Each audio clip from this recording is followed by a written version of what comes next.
The knock on the door came too early, and Ivy Hartley knew before she opened it that something was wrong. Her hands were still damp from washing the morning dishes when her brother Colin pushed past her into the small stone house without a word of greeting. Behind him came Derek, older, taller, his jaw tight the way it always was when he had made a decision he did not want to explain. "Pack your things," Colin said. "You are leaving within the hour." Ivy set down the cloth she was holding and stared at him, waiting for the joke, waiting for the part where he laughed and told her it was nothing. It never came. "Leaving for where?" she asked. Derek would not look at her.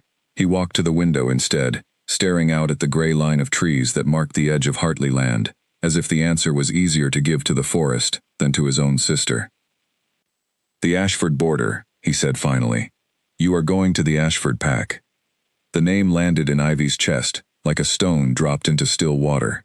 The Ashford pack was not simply a neighboring territory. For 3 generations, the Hartleys and the Ashfords had circled each other, with old wounds and older grudges, skirmishes over land, over hunting rights, over insults nobody alive could even properly remember the start of. To be sent to Ashford territory was not a visit, it was a surrender. "You're joking," she said, though she already knew he was not. "Tell me you're joking." "We owe them," Colin said. His voice had the clipped, defensive edge of someone repeating an argument he had already lost inside his own head many times. "The debts from the northern raid. The territory dispute at Miller's Ridge. It has gone on long enough. Peace is being offered, and peace requires payment." "And I am the payment," Ivy said slowly, as though saying it aloud might make it less true. Neither of her brothers answered, and that silence was answer enough. She looked between them, searching their faces for some trace of hesitation, some flicker of guilt that might tell her they had fought against this decision before agreeing to it. She found none. Derek's eyes were flat and resigned. Colin's jaw was set the way it got when he had already decided not to be moved by anything she might say. Ivy was the youngest of the Hartley siblings, and she had grown up watching her brothers stand together in every argument, every decision, every division of resources and attention. There had always been an invisible line drawn around the two of them that never quite included her. She had told herself for years that this was simply the way things were, that being the youngest and the only girl meant being an afterthought, and she had learned not to expect otherwise. But even with all of that, she had never imagined they would trade her away like a debt paid in coin. "How long have you known?" she asked. "A few weeks," Derek admitted. A few weeks. She had sat across from them at dinner nearly every night for a few weeks, had laughed at Colin's terrible jokes, had helped Derek mend a torn jacket only 3 days ago, all while they carried this decision quietly between them, like a secret too heavy to share. The betrayal was not only in the decision itself, it was in every ordinary moment that had passed while they let her believe nothing had changed. "I have no say in this," she said. It was not a question. "There is no other way," Colin said, and for a moment something in his voice cracked, just slightly, just enough for her to hear that he knew exactly how cruel this was, and had chosen it anyway. "If we do not send someone from our bloodline, the Ashfords will not accept the truce. They asked for a Hartley. You are what we have to give." Ivy wanted to scream at him, to ask why it could not be one of them, why the sacrifice always seemed to fall to the one person in the family who had never been given a vote in anything. But she had learned long ago that screaming at her brothers accomplished nothing except giving them a reason to leave the room. So instead she stood very still, feeling something cold and clear settle over her, the kind of stillness that comes right before a person understands they are truly alone. "An hour," she repeated. "The escort is already being arranged," Derek said. "It is better this way, Ivy. Quick, clean." She almost laughed at the word clean, as if there was anything clean about being handed over to people who had hated her family for longer than she had been alive. She packed in silence, folding what little she owned into a worn traveling bag, a few dresses, a woolen shawl their late mother had made, a small carved wooden bird that Derek had given her when she was 7 years old, back before the weight of responsibility had turned him into someone who could stand in a doorway and tell her to leave without flinching. She almost left the bird behind out of spite, then changed her mind and tucked it deep into the bag anyway. It was hers. Whatever else they had taken from her today, they had not yet taken that. When she stepped outside, 4 Ashford guards were already waiting at the edge of the property, mounted and silent. their expressions unreadable beneath dark travel cloaks. They did not introduce themselves. They did not need to. Their presence alone was a message, a reminder that this was not a negotiation between equals but the collection of a debt. Colin stood at the door as she approached the horses, and for one brief moment, Ivy thought he might say something that would make this bearable, some words of apology or comfort that could be carried with her across the border like a small coal of warmth in the cold. Instead he said only, "Do not embarrass the family name." She turned away without answering. Derek walked her the last few steps to the horse she would ride, and as he helped her up, he said quietly, so only she could hear, "I am sorry. I truly am. But this was the only way to keep the rest of us safe." "The rest of us," Ivy repeated. "You mean the rest of you?" He did not deny it. He simply stepped back, and the guards moved into formation around her, and the house that had been her home for 22 years began to shrink behind her, with every step the horses took toward the tree line.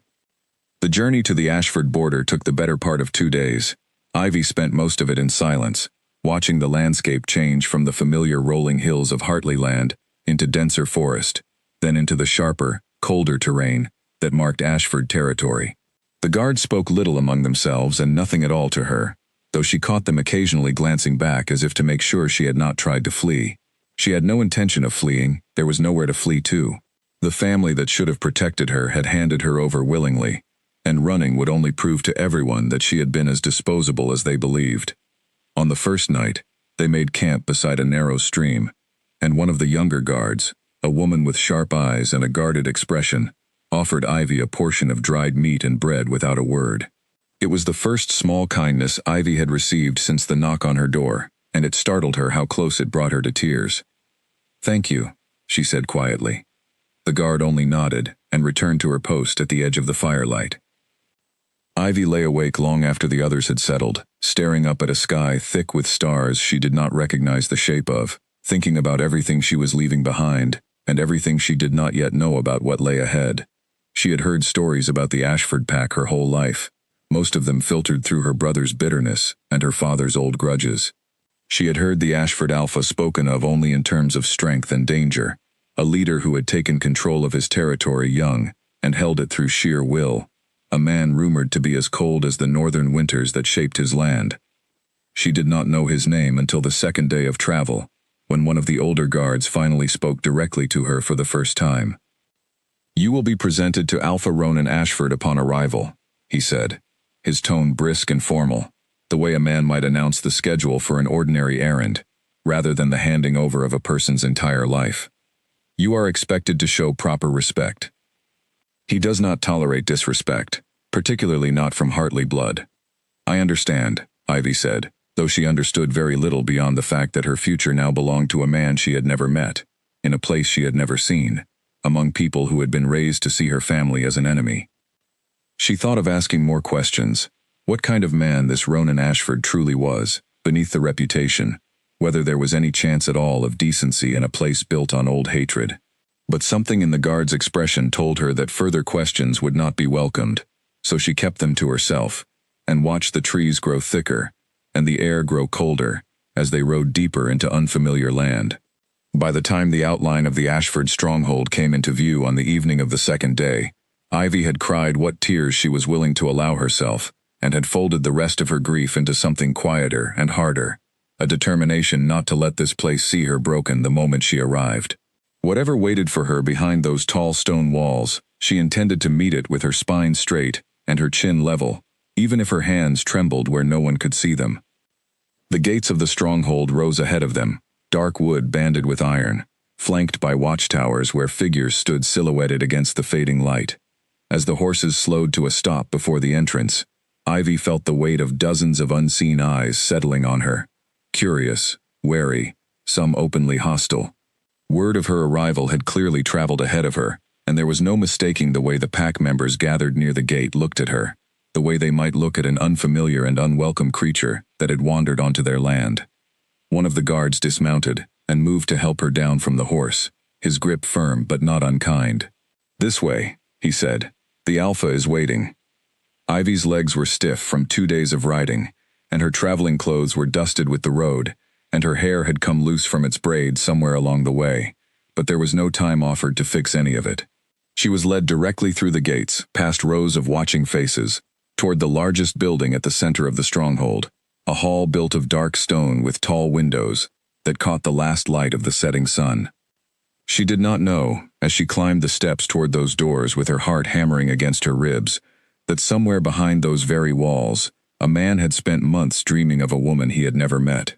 A woman whose face he had seen so many times in sleep that he would have known her anywhere, in any light, among any crowd. She did not know that the alpha waiting for her on the other side of those doors had already, in the quiet privacy of his own mind, given her a place in his life, long before her brothers ever thought to trade her away. She only knew that she was tired, and afraid, and utterly alone, and that whatever waited inside would decide the shape of the rest of her life. The doors opened before her, and she stepped through them, unaware that everything was about to change. Inside the great hall, torches burned along the stone walls, casting long shadows across a floor polished smooth by generations of footsteps. At the far end, upon a raised dais, stood a man Ivy had never seen before, but somehow recognized instantly as someone who commanded every inch of space around him without needing to raise his voice.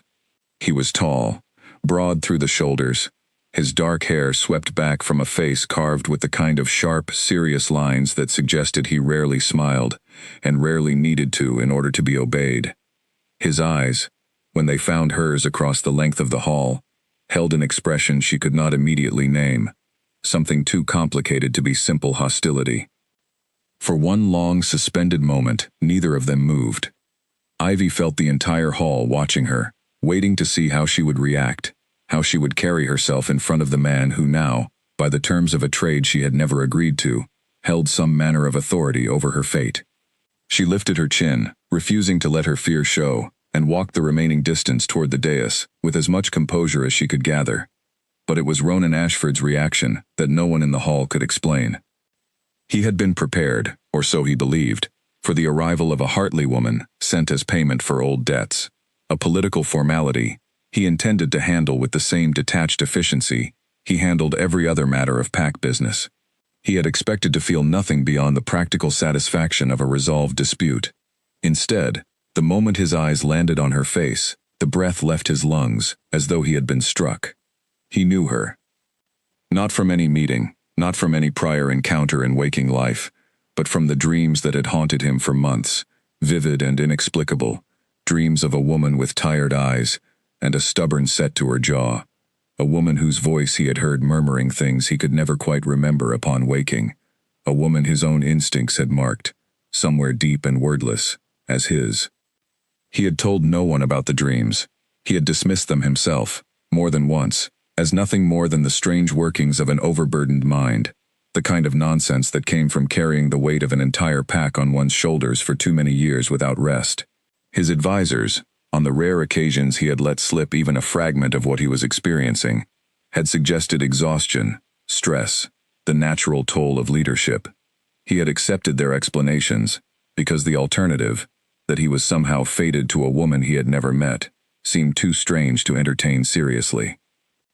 And yet here she stood, the exact woman from his dreams, delivered to his hall not by fate's gentle hand, but by the crude machinery of a political trade, standing before him with fear and pride, both visible in the set of her shoulders, utterly unaware of the storm his composed expression was working so hard to conceal. Ronan gripped the edge of the dais railing, forcing his features into the same unreadable calm he wore for every matter of state, though his heart was pounding in a way it had not done in years. He could not let this hall of watching pack members see what he was feeling. He could not let her see it either, not yet, not until he understood it himself. "You are Ivy Hartley," he said, his voice steady, despite everything raging beneath it. "I am," she answered, and even the sound of her voice matched the one from his dreams so precisely that it took every ounce of his discipline not to react visibly. "You understand the terms of your arrival," he continued, forcing the words out in the same measured tone he used for treaty negotiations, though nothing about this moment felt like ordinary business. "I understand that my brothers sent me here to settle a debt," she said, and there was an edge beneath her composed words, a bitterness she did not bother to hide. "Beyond that, I understand very little." A murmur passed through the watching pack members at her boldness, but Ronan found himself, against every instinct of practiced restraint, almost admiring it. She had every reason to arrive broken, and instead she stood before him with her spine straight and her voice steady, refusing to let her circumstances shrink her. "You will be given quarters within the stronghold," he said. "You will be treated according to your position here, which is not that of a prisoner, whatever you may have been led to expect." "And what position is that exactly?" she asked. It was a fair question, and one he could not fully answer, not in front of the entire hall, not while he himself was still reeling from the discovery of her face among the crowd. So he said only, "That remains to be determined," and gestured for one of his attendants to show her to her rooms. As she was led away, Ivy glanced back once, just briefly, and found the Alpha King still watching her, with an intensity that unsettled her far more than open hostility would have. She did not understand it. She only knew that something in the way he looked at her felt less like a man assessing an unwanted debt, and more like a man looking at something he had lost and unexpectedly found again. She had no way of knowing how close to the truth that impression actually was. Behind her, as the great hall doors closed and the crowd began to disperse into low, curious murmurs, Ronan remained standing on the dais long after she had gone, staring at the space where she had been, as though he could still see her there. His closest advisor, an older man named Callum who had served the Ashford line for 3 decades, approached cautiously, reading something unusual in his Alpha's stillness. "My lord," Callum said quietly, "are you well?" Ronan did not answer immediately. When he finally spoke, his voice was low, almost disbelieving of his own words. "I have seen her before," he said. "In dreams, I could never explain." Callum's brow furrowed, uncertain how to respond to such an admission from a man who never spoke of dreams, who had built his entire reputation on discipline and control. "My lord, that is quite a claim." "I know how it sounds," Ronan said, and for the first time in longer than he could remember, uncertainty crept into his voice. "But I am telling you, Callum, that woman has walked through my dreams for months, and I do not yet understand what it means, or what I am meant to do now that she is standing in my hall." Outside, night had fully fallen over the Ashford stronghold, and somewhere within its stone walls, Ivy Hartley was being shown to a room she had never expected to sleep in a life she had never chosen, utterly unaware that the man who now held her fate had been waiting for her, in some strange and unexplainable way, long before her brothers ever decided her worth in the currency of an old grudge. Neither of them yet knew how much would change before this story reached its end, but something had already shifted the moment their eyes met across that hall, something neither pride, nor politics, nor the wounds of the past would be able to fully undo. Ivy woke the next morning, in a room far grander than anything she had known at the Hartley house, and for a few disoriented seconds, she forgot where she was. The ceiling above her was high and beamed with dark wood, the bed beneath her, wider and softer than her own narrow cot back home. Then memory returned in a rush, and with it, the tight coil of anxiety that had lived in her chest since Colin's knock on the door 2 mornings before. She rose and dressed quickly, unwilling to be caught still lying about, when someone inevitably came to fetch her. The room had a small window overlooking a section of the stronghold's inner courtyard, and she stood at it for a while, watching pack members go about their morning routines, training in small groups, carrying supplies between buildings, exchanging easy conversation that reminded her painfully of the ordinary life she had lost. None of them noticed her watching. None of them, she suspected, particularly cared to. A knock came at her door not long after, gentler than she expected. When she opened it, she found a young woman about her own age standing there, dressed in simple practical clothing, with warm brown eyes and an expression that seemed, cautiously, kind. "I'm Nora," the woman said. "I've been asked to help you settle in. Breakfast is ready, if you're hungry." Ivy studied her for a moment, searching for any sign of the hostility she had braced herself for. She found none, only a careful, measured politeness that felt, if not warm, at least not cruel. "Thank you," Ivy said, and followed her out. The stronghold was larger than she had realized the previous night. A sprawling complex of stone buildings, connected by covered walkways, training yards, and gardens that, despite the harsh reputation of Ashford territory, were surprisingly well tended. As they walked, Nora pointed out various buildings in a brisk, informative tone: the dining hall, the training grounds, the healer's quarters, careful never to stray into anything personal. "You don't have to be careful with me," Ivy said eventually, unable to bear the strained neutrality any longer. "I know what everyone here thinks of my family. You don't need to pretend otherwise." Nora glanced at her, surprised by the directness. "I'm not pretending anything. I was told to help you, and I intend to do that properly, regardless of what our pacts have been to each other in the past. That's not weakness, in case that's what you're expecting me to say next. It's just decency." Ivy said nothing, but something in her chest loosened slightly at the words. It was the first honest kindness she had encountered since crossing the border, and she found herself grateful for it, in a way that embarrassed her with its intensity. Breakfast was a quiet, watchful affair. Ivy sat at a long table in the dining hall, while dozens of curious and wary eyes tracked her every movement. No one spoke directly to her beyond Nora, though she caught fragments of conversation not meant for her ears. Comments about Hartley treachery, about old raids and old wounds, about whether she could be trusted at all. She kept her eyes on her plate and ate what little her tight stomach allowed, refusing to give anyone the satisfaction of seeing her flinch. She did not see Ronan that morning, though she found herself, against her own better judgment, wondering where he was, and what business occupied an Alpha King's day. She told herself the curiosity meant nothing beyond simple wariness of the man who now held authority over her fate. She was not entirely certain she believed herself. It was Callum, the older advisor she had glimpsed briefly the night before, who found her later that day in the small garden behind the healer's quarters, where she had gone seeking a few minutes of quiet, away from watching eyes. "Miss Hartley," he said, inclining his head with a formality that felt almost old-fashioned, "I hope you are finding your accommodations acceptable." "They're more than acceptable," she said carefully, "though I confess I don't fully understand my place here yet. Am I a guest? A prisoner? Something else entirely?" Callum considered the question for a long moment before answering. "That is a matter the Alpha himself has not yet fully clarified, even to his own council. I will say only that you have not been treated, since your arrival, in the manner one might expect for a mere political hostage." "What does that mean?" "It means," Callum said, choosing his words with visible care, "that Alpha Ashford has taken a particular interest in your well-being, that none of us fully understand, and that he has instructed the entire pack to treat you with respect, on pain of his displeasure. That is not typical behavior for a man dealing with an enemy pack's payment of debt." Ivy frowned, turning the information over in her mind. It matched nothing she had expected, and yet it also matched the strange, searching way Ronan had looked at her the night before, as though she were something far more significant than a settled account between rival packs. "Why?" she asked. Callum's expression grew carefully neutral. "That, I think, is a question best directed to the Alpha himself, when he chooses to answer it. It is not my place to speak for him, on matters this personal." Before Ivy could press further, the sound of approaching footsteps drew both their attention, and she turned to find Ronan himself walking toward them across the garden path, his expression composed, but his eyes finding hers with the same unsettling intensity she remembered from the previous night.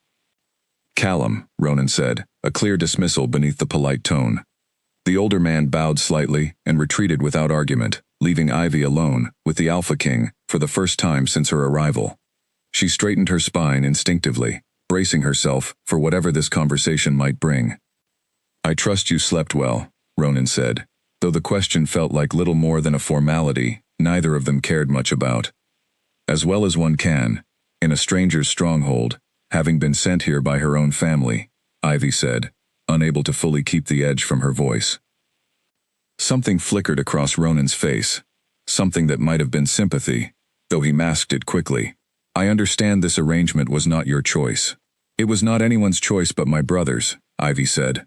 "I would appreciate it, my lord, if we could at least be honest about that much between us." "Ronan," he said. "What?" "You may call me Ronan," he said. "At least when we are not standing before the entire hall." The offer surprised her, and she studied his face for a moment, trying to understand what lay beneath it. "That seems an unusual courtesy to extend to a Hartley." "Perhaps," he admitted, "but I find myself, since your arrival, less interested in the usual courtesies than I expected to be." She did not know how to respond to that, so she said nothing, and for a while, they simply stood together in the quiet garden, the silence stretching between them, with a strange weight neither seemed eager to break. "May I ask you something?" Ivy said finally. "You may. Why does everyone here speak of me as though I am something other than what I was told I would be? Nora treats me kindly. Callum speaks in riddles about your intentions. You yourself look at me as though you are trying to solve some puzzle you have not yet worked out. I was sent here as payment for a debt. I would simply like to understand what that actually means for my life now." Ronan was quiet for a long moment, his jaw tightening slightly, as though weighing how much truth he was willing to offer. "It means," he said eventually, "that you are safe here, whatever your brothers may have believed they were sending you into. It means that no harm will come to you within these walls, while I have any say in the matter. Beyond that, I ask only that you allow me the time to determine the rest, rather than demanding answers I am not yet prepared to give." It was not the full truth, and Ivy sensed as much, but there was something steady and sincere beneath his careful words, that she found herself, cautiously, willing to trust, at least for now. "That will have to be enough then," she said. "For now." "For now," he agreed. As the days that followed unfolded, Ivy began to learn the rhythms of her new life within the Ashford stronghold. She spent mornings with Nora, who slowly warmed from careful politeness into something closer to genuine friendship, teaching her the layout of the grounds and the names of pack members she encountered. She spent afternoons largely alone, exploring the gardens and library, finding small pockets of peace in a place that still felt, in most ways, entirely foreign to her.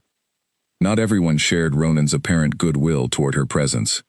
She caught the sharp, suspicious glances of several senior pack members whenever she passed, heard the low murmurs that followed her through the halls, comments about Hartley blood and old betrayals that made her spine stiffen even when she pretended not to hear.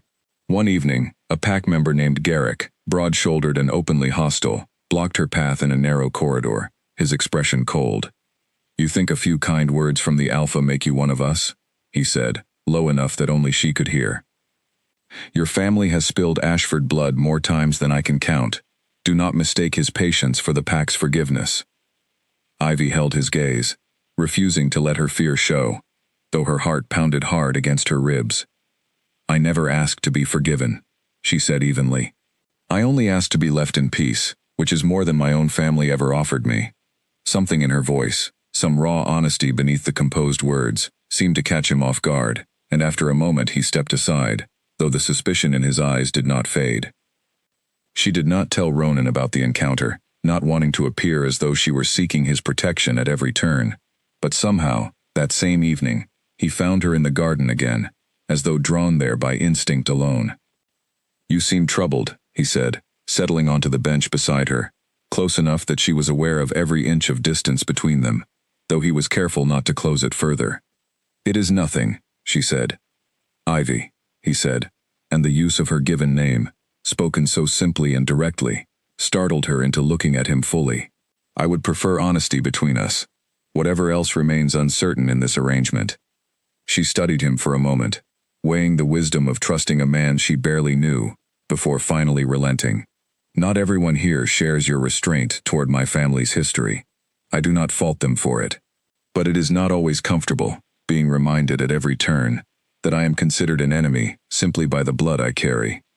Something dark and protective flickered across Ronan's expression, gone as quickly as it appeared. "Give me the name of anyone who threatens you," he said, his voice quiet, but edged with an authority that left no doubt he meant it. "I do not need you fighting my battles," Ivy said, though something in her chest warmed unexpectedly at the offer, at the simple fact that someone, for the first time in longer than she could remember, seemed genuinely inclined to fight for her rather than trade her away. "No," Ronan agreed, "but you should know that you do not have to fight them entirely alone either. Whatever else this arrangement is, or becomes, you are not without allies within these walls." Ivy said nothing, but she found herself, in the quiet that followed, studying his profile in the fading light, trying to reconcile the cold, commanding figure from the great hall with the man beside her now, careful and watchful, and, in ways she could not fully explain, unexpectedly gentle. She did not yet understand the dreams that haunted him, or the strange, wordless recognition that had struck him the moment she walked through his doors. She only knew that something about this place, and this man, was beginning to feel less like a punishment, and more like the faint outline of something she had never quite let herself hope for. Whatever it was, she was not yet ready to name it, but she suspected, as the stars gathered fully overhead, and neither of them moved to end the quiet between them, that it would not be ignored for very much longer. Ronan had not intended to tell anyone about the dreams, least of all his own counsel, but the strain of carrying the secret alone was beginning to wear at him in ways he could no longer fully hide. He called Callum to his private study late one evening, long after the rest of the stronghold had settled into sleep, and poured them both a measure of dark spiced wine before he finally allowed himself to speak. "I need to tell you something," Ronan said, "and I need you to listen, without deciding immediately that your alpha has lost his mind." Callum, who had served 3 generations of Ashford leadership and had long ago learned when a conversation required his full attention, set down his glass and nodded. "You have my ear, my lord, and my discretion." Ronan exhaled slowly, choosing his words with the same care he might use in a delicate negotiation. "The dreams began nearly a year ago. At first they were vague, fragments really. A voice I could not place, a presence I could not see clearly.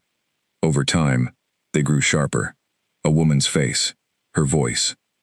Small details of a life I had never witnessed. A wooden bird carved by careless hands. A particular stubborn tilt to her chin when she was frightened, but refused to show it." Callum's brow furrowed slightly, though he said nothing, waiting for his alpha to continue. "I told myself it was nothing," Ronan went on. "Exhaustion. The weight of leadership settling into strange corners of my mind. I did not want to believe it was anything more, because the alternative felt absurd. A woman I had never met, appearing to me night after night with such clarity that I began to feel as though I knew her better than people I had known my entire life. And then she arrived," Callum said quietly, understanding dawning in his expression. "And then she arrived," Ronan confirmed, "sent by her own brothers as payment for an old debt, with no knowledge of who she truly was to me, or who I apparently already was to her, in whatever strange way fate has arranged this. Callum, the moment I saw her face in that hall, I knew. Every dream, every fragment I had dismissed as exhaustion, was her, is her." Callum was quiet for a long moment, turning the revelation over with the careful consideration he gave to all matters of significant weight. "My lord, forgive me for saying this plainly, but fated bonds of this nature are not unheard of among our kind, though they are rare, and rarer still to manifest so vividly before the parties involved have even met. If what you are describing is true, it would explain a great deal about your reaction to her arrival, and about the instructions you gave regarding her treatment before you had spoken so much as a single word to her directly." "I do not know what to do with this knowledge," Ronan admitted, and there was a rawness in his voice that Callum had rarely heard from a man so practiced at concealing weakness. "She was sent here as an unwilling payment, delivered by a family who clearly saw her as expendable. If I tell her the truth now, what does that make me, if not simply another man attempting to claim her without her consent, exactly as her brothers did?" It was Callum's turn to consider carefully before speaking. "There is a difference, my lord, between claiming a person and offering them a truth, and allowing them the freedom to choose what to do with it.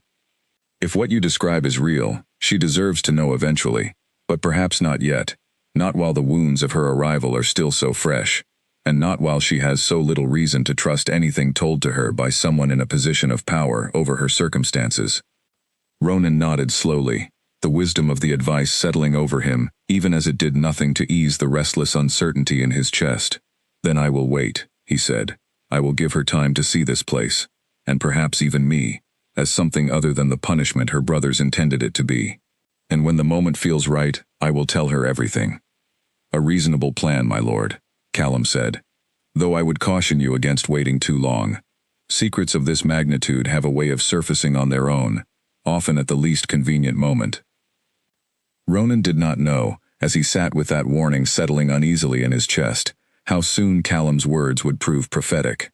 In the weeks that followed, Ivy continued to settle, slowly and carefully, into the rhythms of her new life.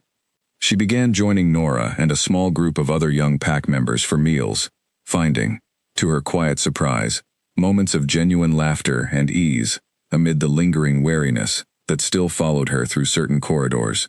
She learned the healer's garden well enough to help tend it, discovering an unexpected talent for coaxing stubborn herbs into healthy growth. She learned the names of the pack's children, who, unburdened by the grudges their parents carried, took to her with an openness that warmed something long guarded in her chest. And she continued to encounter Ronan in small, unplanned moments that neither of them seemed to be actively avoiding nor actively seeking, though both would later admit, separately, that neither was entirely honest about which was true. They found themselves in the garden more evenings than not, sharing quiet conversation that ranged from the mundane, the weather, the harvest, the small dramas of pack life, to the more personal, half-formed confessions about childhoods shaped by expectation and duty. Ivy told him, without fully meaning to, about the years of being overlooked in her own family, about learning to make herself smaller and quieter, so as not to draw attention that never came anyway. Ronan told her, in turn, about the sudden weight of leadership thrust upon him young, after his father's death, about the loneliness of a position that demanded strength from him at every turn, and left little room for vulnerability. "You carry it well," Ivy told him one evening, watching the last light fade from the sky above the garden wall. "The loneliness, I mean. Most people would not notice it beneath everything else." "You noticed," Ronan said. "I have had practice noticing what people try to hide," she said. "It is a particular skill one develops, growing up invisible in one's own household." Something in Ronan's expression tightened, protective and pained on her behalf, though he said nothing immediately, simply reaching over, after a moment's hesitation, to briefly rest his hand over hers where it lay on the bench between them. The touch was light, careful, nothing more than simple comfort offered, and, cautiously, accepted. But Ivy felt it settle through her chest, with a warmth that startled her with its intensity. "You are not invisible here," Ronan said quietly. "Whatever else you believe about your place in this stronghold, know that much." She did not trust herself to answer, so she simply let the silence hold, let his hand remain over hers a moment longer than strictly necessary, and told herself, not entirely convincingly, that the warmth spreading through her chest meant nothing more than simple gratitude for unexpected kindness. But even as she told herself that, some quieter, more honest part of her had already begun to suspect otherwise. Word of the growing ease between Ivy and the Alpha King did not stay contained within the quiet corners of the garden for long. Whispers moved through the stronghold the way whispers always do, growing shape and detail with every retelling, until half the pack seemed to believe some version of events far more advanced than the careful, tentative friendship actually taking root between the two of them. Garrick, the pack member who had confronted Ivy in the corridor weeks earlier, was among the loudest voices of concern. He cornered Callum one afternoon near the training yard, his frustration barely contained. "The Alpha spends every evening with a Hartley," he said. "He has given orders that she be treated with more courtesy than pack members, who have served this territory their entire lives. Are we simply meant to accept this without question?" "You are meant to trust your Alpha's judgment," Callum said evenly, though privately he understood the concern better than he let on, given what he now knew of Ronan's private reasoning. "He has led this pack well for a decade. That trust does not simply evaporate because he has shown an unexpected kindness." "Kindness toward Hartley blood is not a small thing to overlook," Garrick pressed.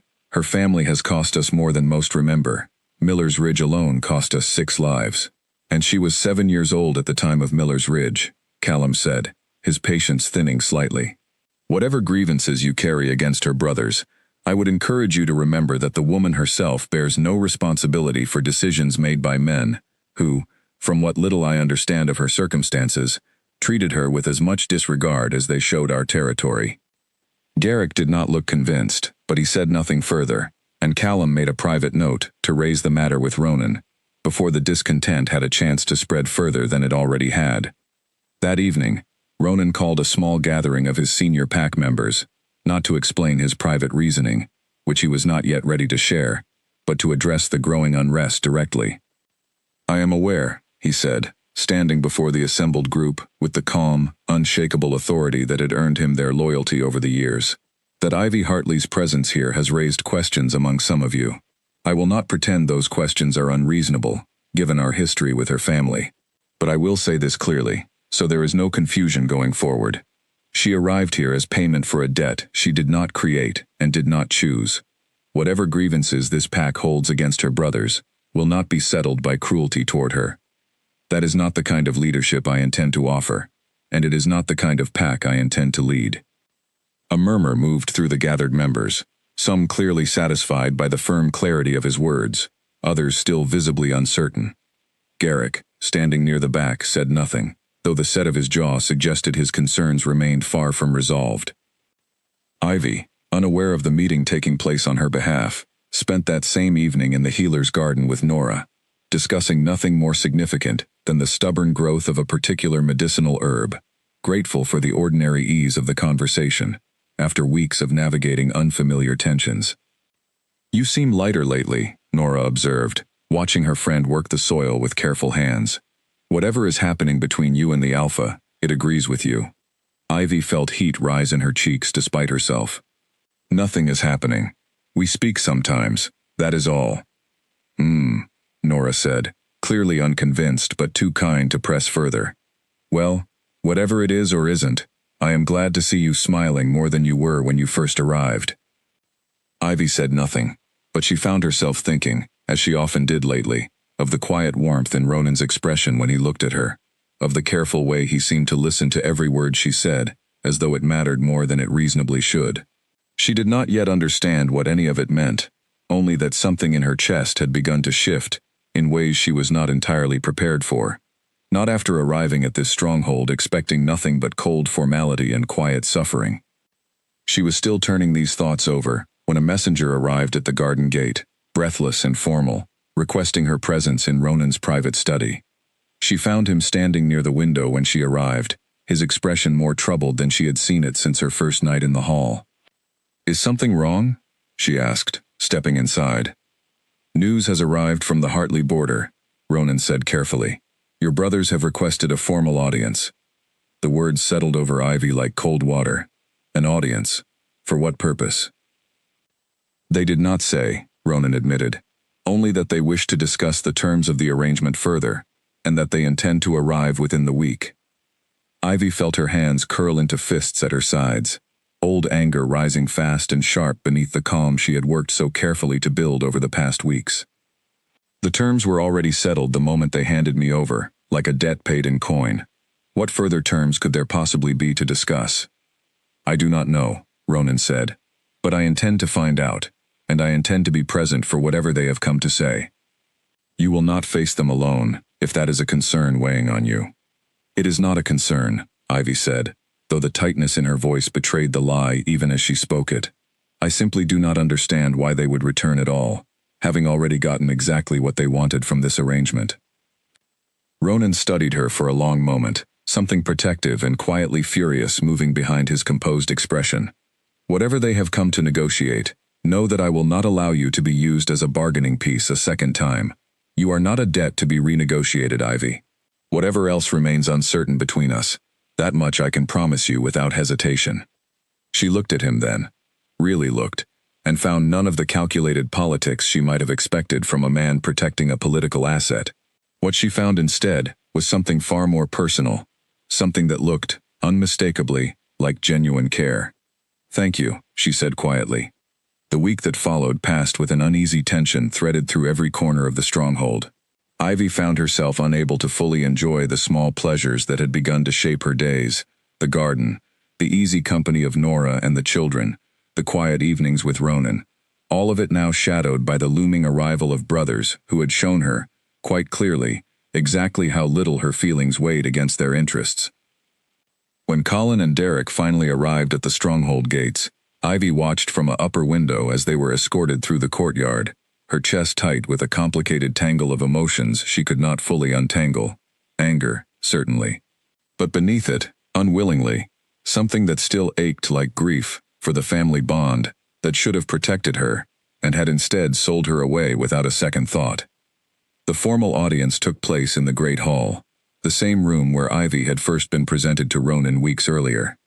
She stood beside him now, not behind him, a positioning she noticed he had deliberately arranged, and watched her brothers approach with expressions carefully arranged into diplomatic neutrality.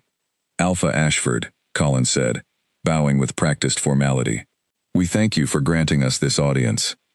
"State your business," Ronan said, his tone cool and measured, offering none of the warmth Ivy had come to know in their private conversations. Colin's eyes flicked briefly to Ivy, before returning to Ronan. "We come to discuss the possibility of expanding the current arrangement between our territories.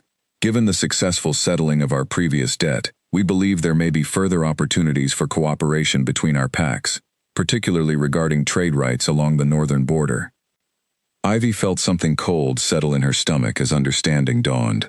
They had not come out of concern for her well-being, or even simple curiosity about how she was faring in her new circumstances. They had come to exploit the arrangement further, to squeeze additional advantage from the very trade that had cost her everything. "And what does this proposal have to do with my sister?" Ronan asked, the deliberate use of the word settling something warm in Ivy's chest even amid her rising anger. "Who I was, under the impression had already fully settled the debt in question." Derek shifted uncomfortably, though Colin pressed forward with the same practiced ease.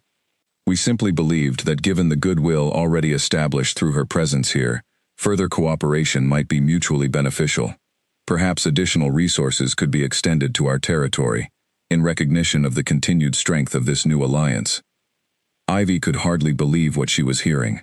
They had traded her away to settle one debt, and now, weeks later, they had returned to leverage her continued presence for further gain, treating her as though she were an ongoing asset to be managed, rather than a person whose life had already been irrevocably altered by their first decision. "Enough," she said, before Ronan could respond, her voice cutting through the hall with a clarity that surprised even herself. Every eye in the room turned toward her, including her brothers, both of whom looked genuinely startled by her intervention. "You traded me away once," Ivy said, stepping forward, her voice steady, despite the pounding of her heart. "You told me it was the only way, that it would keep the rest of the family safe, that there was no other choice. I accepted that, because I had no power to change it. But I will not stand here and listen to you attempt to profit further from my presence in this stronghold, as though I am a resource to be managed rather than your sister." "Ivy," Colin said, his tone shifting toward the placating cadence he had always used when trying to smooth over her objections in the past. "This is simply practical negotiation. It does not concern you directly." "It concerns me entirely," Ivy said. "I am the very thing being negotiated over, in case you have forgotten. And I will not be traded, bargained, or leveraged a second time, by men who have already proven exactly how little my well-being matters to them." The hall had gone utterly silent, every pack member present watching the confrontation with rapt attention. Ronan said nothing, allowing her the space to speak without interruption, though the fierce pride visible in his expression left no doubt where his loyalty stood. Derek, to his credit, looked genuinely uncomfortable, glancing between his sister and his brother, as though only now fully registering the weight of what they had done. "Ivy, we did not intend." "You did intend," Ivy said. "You intended exactly this, or you would not have come here today with proposals for further gain. I am done being your convenient solution to every problem this family creates for itself." Colin's expression hardened, some of the diplomatic mask slipping to reveal the same cold calculation Ivy remembered from the morning he had knocked on her door.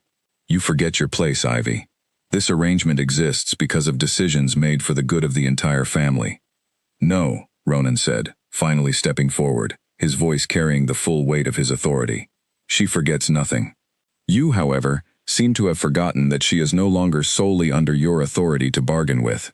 Whatever further proposals you intended to bring before this hall today, I suggest you reconsider them, given that the woman you continue to treat as currency has made her position exceptionally clear."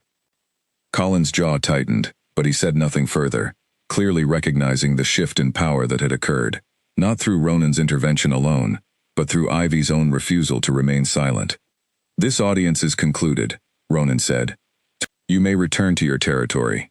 Any future negotiations regarding trade or cooperation will be conducted through proper diplomatic channels, and will not involve further discussion of Ivy Hartley's presence here, which is no longer a matter open to negotiation." Colin and Derek were escorted from the hall without further ceremony, and as the great doors closed behind them, Ivy felt the tension that had gripped her chest for the entire week finally begin to loosen, replaced by something that felt, unexpectedly, like relief, mixed with a fierce, unfamiliar pride in herself, for finally speaking the truth she had swallowed for far too long. Ronan turned to her once the hall had emptied, his expression softening from the cold authority he had shown her brothers into something far warmer. "That was remarkably brave," he said quietly. "It was overdue," Ivy said, though her hands were trembling now that the confrontation had passed. "I have spent my entire life being quiet, being convenient, being whatever my family needed me to be to avoid conflict. I am tired of it." "You should never have had to be anything other than yourself," Ronan said, and the sincerity in his voice settled something warm and steady in her chest, a feeling she was beginning to recognize, cautiously, as something far deeper than simple gratitude. She did not yet know how close he had come, in that moment, to finally telling her the truth about the dreams that had first drawn his eyes to her, across the crowded hall weeks earlier. But she suspected, watching the careful way he studied her now, that whatever remained unspoken between them would not stay hidden for very much longer. In the days following her brother's departure, Ivy noticed a subtle shift in how the pack regarded her. Word of her defiance in the great hall had spread quickly, and where once she had been met with wary suspicion, she now found something closer to grudging respect, in the glances that followed her through the corridors. Even Garrick, when their paths crossed near the training yard, offered her a short nod that felt, for the first time, like genuine acknowledgement rather than veiled hostility. "You surprised a great many people that day," Nora told her one afternoon, as they worked together in the garden. "Standing up to your own brothers in front of the entire pack, that took more courage than most people here would admit to having themselves." "It did not feel like courage," Ivy admitted. "It felt like finally refusing to swallow something I had been swallowing my entire life." "Sometimes that is exactly what courage looks like," Nora said.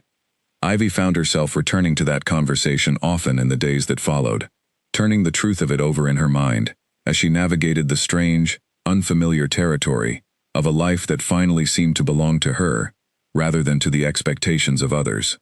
She began spending more of her evenings with Ronan, no longer simply out of proximity or circumstance, but out of a genuine desire for his company that she no longer bothered denying to herself.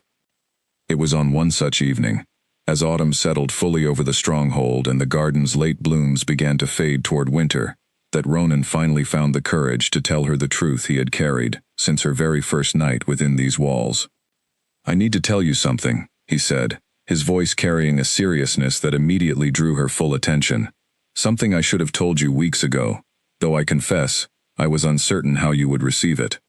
Ivy set down the cup of tea she had been holding, studying his face carefully. "You are frightening me a little, Ronan."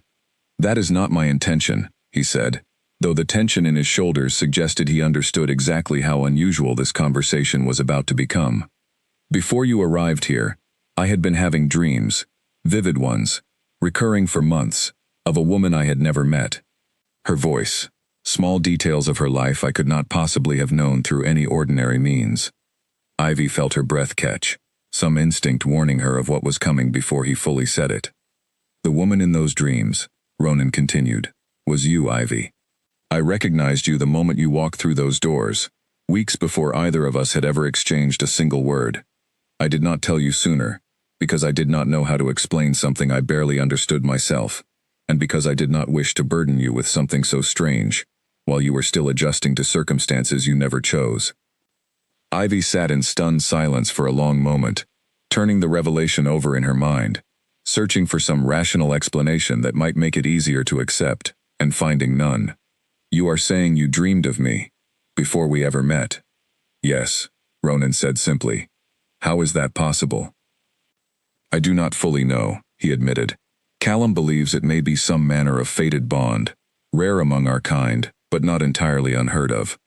Whatever the explanation, I know only that the moment I saw you, I recognized you as someone I had already, in some strange way, come to know."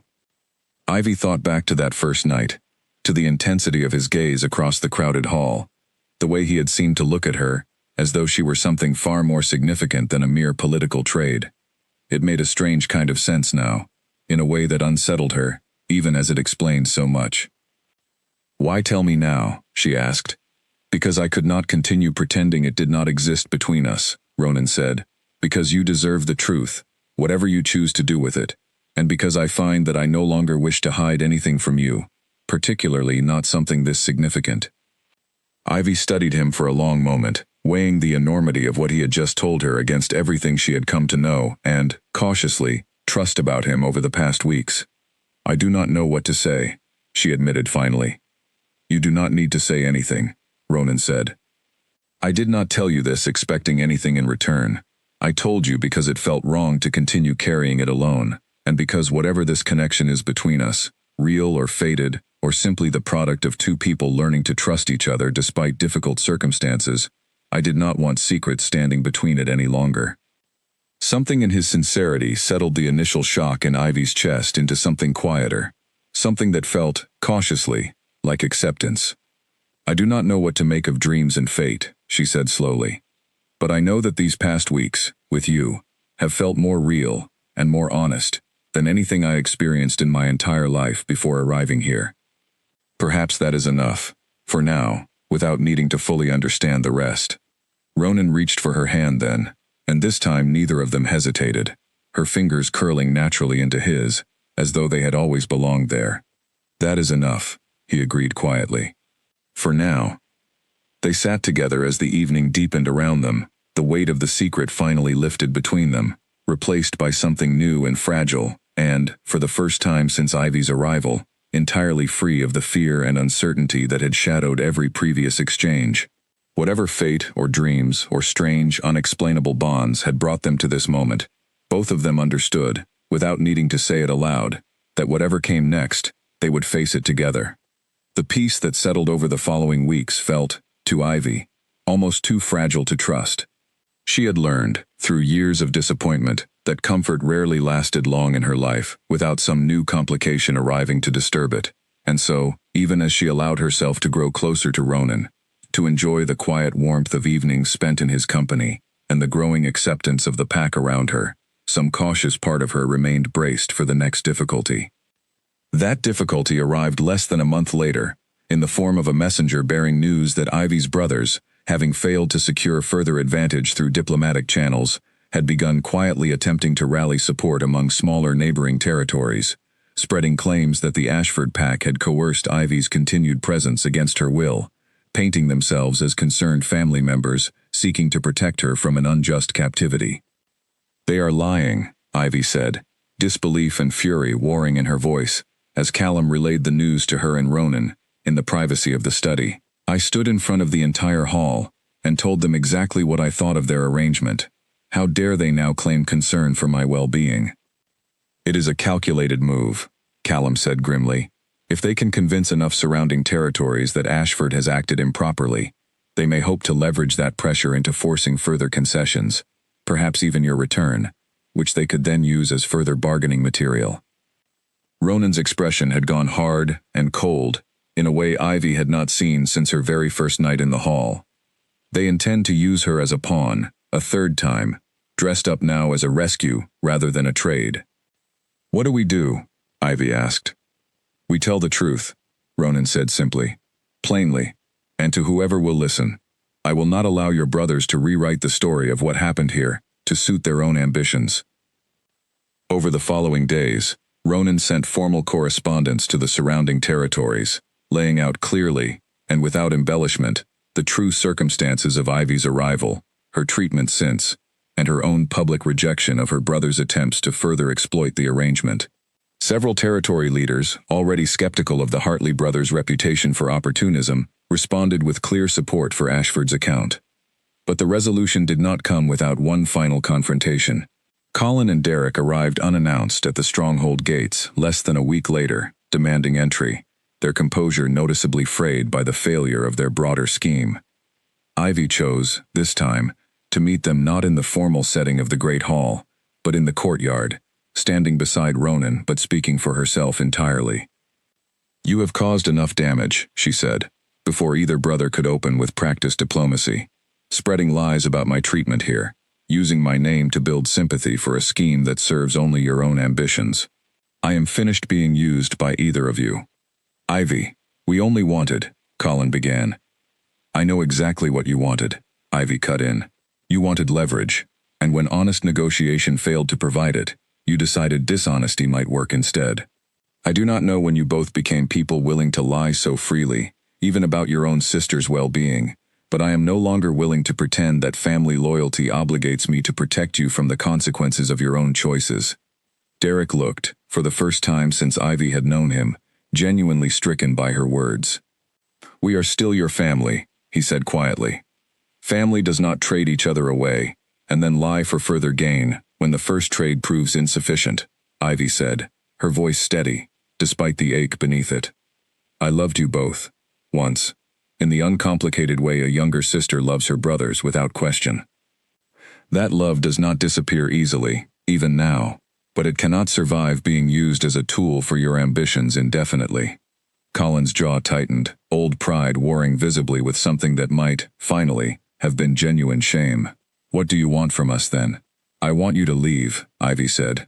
I want you to stop spreading falsehoods about a life you know nothing about, because you never bothered to ask me a single honest question about how I was actually faring here.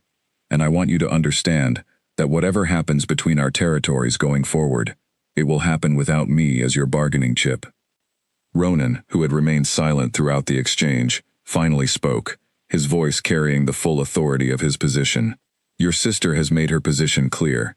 I would advise you both to respect it, and to consider carefully what further damage you intend to inflict on your own family name by continuing this scheme. Colin looked as though he wanted to argue further, but something in Ivy's unwavering composure, in the quiet steel that had replaced the fear she once carried, seemed to finally register the full weight of what had changed. Without another word, he turned and gestured for Derek to follow, and the two brothers departed the stronghold, for what would be the final time in this particular chapter of their shared history. Ivy stood watching them go, feeling a complicated mixture of grief and relief settle over her chest. She had not wanted this outcome, not truly, not the complete severing of a bond that had once, however imperfectly, connected her to the only family she had ever known. But she understood, standing there in the fading afternoon light, with Ronan quiet and steady beside her, that some bonds could not survive being treated as currency indefinitely, and that protecting herself, finally, mattered more than preserving a connection that had never truly protected her in return.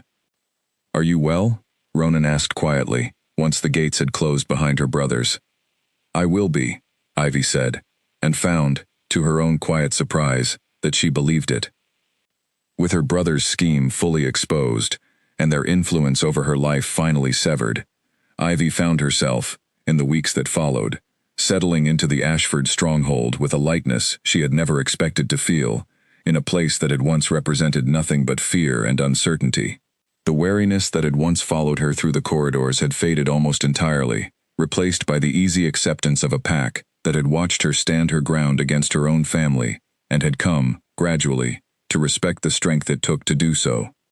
Even Garrick, who had once confronted her with open hostility, found her one afternoon in the training yard, and offered, with visible effort, something close to an apology.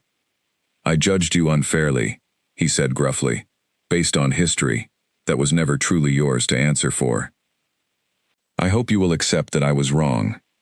I accept it, Ivy said, and meant it, understanding better than most how easily old wounds could shape a person's judgment before they had the chance to learn the truth for themselves.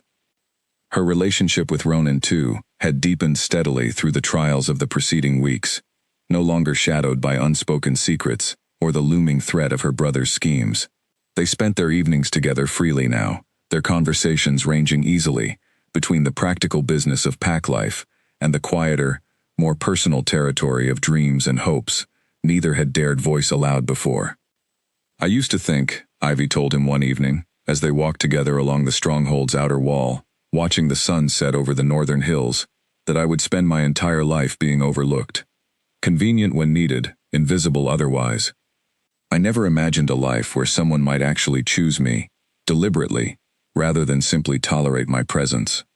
I did not simply choose you, Ronan said, stopping to face her fully, his expression carrying a seriousness that made her heart quicken. Whatever strange fate brought those dreams to me, whatever force decided, long before either of us met, that we belonged together, I want you to understand that everything since has been my own choice, made freely, with full knowledge of exactly who you are, not the dream, not the fated bond. Ivy Hartley, exactly as you stand before me now.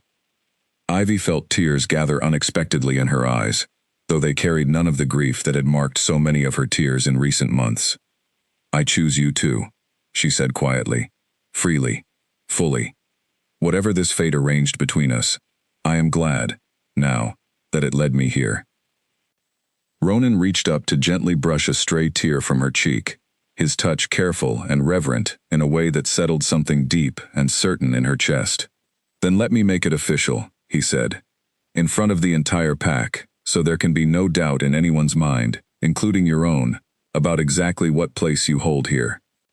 News of the formal claiming ceremony spread quickly through the stronghold, and in the days leading up to it, Ivy found herself surrounded by unexpected warmth from pack members who had once regarded her with suspicion. Nora helped her prepare, laughing and teasing in the easy way of true friendship, while even the pack's older members offered quiet words of welcome that Ivy had never expected to receive in a place her own family had once described only in terms of danger and hostility. On the evening of the ceremony, the Great Hall was filled with pack members from every corner of the territory, gathered to witness what many of them had already, in their own private conversations, begun to recognize as an inevitability long in the making. Ivy stood at the base of the dais, dressed in deep blue fabric that Nora had helped her choose, her heart pounding with a mixture of nervousness and a happiness so complete it startled her with its intensity. Ronan descended the dais steps to meet her, taking her hands in his before the assembled crowd, his voice carrying clearly through the silent hall. Weeks ago, he began, this woman arrived at our gates, sent not by her own choice, but by the decisions of others who valued her far less than she deserved. I will not pretend the circumstances of her arrival were anything other than what they were, but I stand before you now to say, clearly and without hesitation, that whatever brought her here, I am grateful beyond words that fate, in whatever strange and unexplainable way it chose to act, led her to this place, and to me. A murmur of warmth moved through the gathered crowd, and Ivy felt her chest tighten with emotion as Ronan continued. I claim Ivy Hartley, he said, not as payment for any debt, not as a political arrangement between rival territories, but as my chosen mate, freely and completely, before this entire pack as witness. Whatever grievances existed between our families in the past, they end here, replaced by a bond built not on old grudges, but on genuine choice. Ivy, her voice thick with emotion, answered in turn. I accept, she said, not because circumstance left me no other option, but because in the weeks since my arrival, I have found here what I never expected to find anywhere, a home, a purpose, and a partner who has shown me, again and again, exactly what genuine care looks like. I choose Ronan Ashford, freely and completely, as he has chosen me. The hall erupted into warm applause, and as Ronan drew her close, sealing their claim with a promise neither of them intended to break, Ivy felt, for the first time in longer than she could remember, the full and complete sense of belonging she had spent her entire life searching for, without ever quite finding it. Outside the stronghold walls, word of the formal claiming spread quickly across the surrounding territories, reaching even the Hartley lands, where Colin and Derek received the news with expressions that carried, at last, the full weight of what their choices had truly cost them. Whatever influence they had once held over their sister's life was now entirely and irrevocably gone, replaced by a bond she had built for herself, in a place they had sent her to as punishment, and which had become, against every expectation, the truest home she had ever known. Ivy Hartley, once traded away by her own family without a second thought, had found not captivity, but belonging, not punishment, but partnership. And in the warm, steady presence of the Alpha King who had dreamed of her long before fate ever brought them together, she had finally found the place, and the person, she had always deserved. In the months that followed the claiming ceremony, life within the Ashford stronghold settled into a rhythm Ivy had never dared to imagine for herself. Winter arrived early that year, blanketing the training yards and gardens in a soft layer of white, and Ivy found herself, for the first time in her life, genuinely excited for the changing season, rather than dreading the cold isolation it had always brought back home. Nora remained her closest friend within the pack, and the two of them spent many winter afternoons together near the great hearth in the dining hall, trading stories and laughter, while the rest of the pack moved through the ordinary business of the colder months. Ivy had also grown close to several of the pack's children, who delighted in her willingness to sit with them for hours, teaching them small games her own mother had taught her long ago, back before grief and duty had reshaped her family into something colder and more transactional. Ronan, for his part, found himself a changed man, in ways even Callum occasionally remarked upon with quiet amusement. The alpha who had once carried every burden of leadership with rigid, solitary discipline, now allowed himself moments of genuine ease, evenings spent simply sitting beside his mate near the fire, listening to her recount the small details of her day, with an attentiveness that left no doubt, to anyone who witnessed it, exactly how completely he had come to cherish her presence in his life. "You have softened him," Callum told Ivy one afternoon, with the fond exasperation of a man who had watched his alpha carry too much weight alone for far too many years. "Not weakened him, mind you. If anything, he leads with greater clarity now than I have seen in a decade. But softened him, yes. Given him something worth protecting beyond duty alone." "He gave me the same thing," Ivy said. "A place worth protecting, a family worth choosing, rather than one that saw me only as a convenient solution to their own problems." Word occasionally reached the stronghold of her brothers, fragments of news carried by traders and travelers passing between territories. She heard, eventually, that Colin and Derek had struggled to rebuild the trust of neighboring packs after their failed scheme had come fully to light, that their reputation had suffered considerably from the exposure of their dishonesty. She felt, upon hearing this news, a complicated mixture of emotions, no longer the raw anger that had once consumed her, but not quite forgiveness either. Simply a quiet, settled distance, the kind that comes when a person has finally accepted that some relationships cannot be repaired, no matter how much one might once have wished otherwise. She did not dwell on it long. Her life, now, was full in ways that left little room for lingering on wounds that could no longer touch her.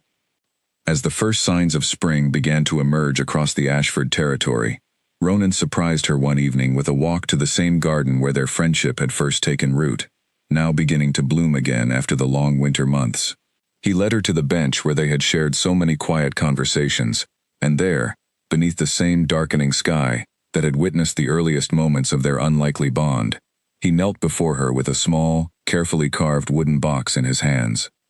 "I know we are already bonded," he said, his voice carrying a rare nervousness that made Ivy's heart ache with tenderness. "I know, before the entire pack, I have already claimed you as mine, and you have claimed me in return. But I wanted, also, to ask you properly, in the way your own heart might have once imagined for herself, before circumstance took that choice away from you. Ivy Hartley, will you marry me, not because fate arranged it, not because duty demanded it, but simply because I love you, entirely and without reservation, and wish to spend the whole of my life proving that love to you, every single day?" Ivy, tears gathering freely now, did not hesitate. "Yes," she said, 1,000 times, yes.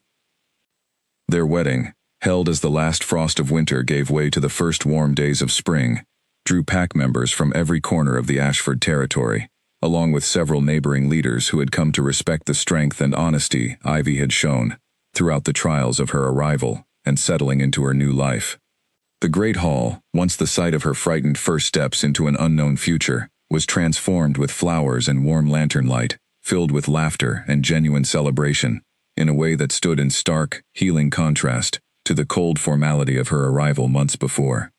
Standing before the gathered crowd, hand in hand with the man who had dreamed of her long before fate ever brought them together, Ivy allowed herself, fully and without reservation, to feel the complete and settled joy of a life finally, truly her own.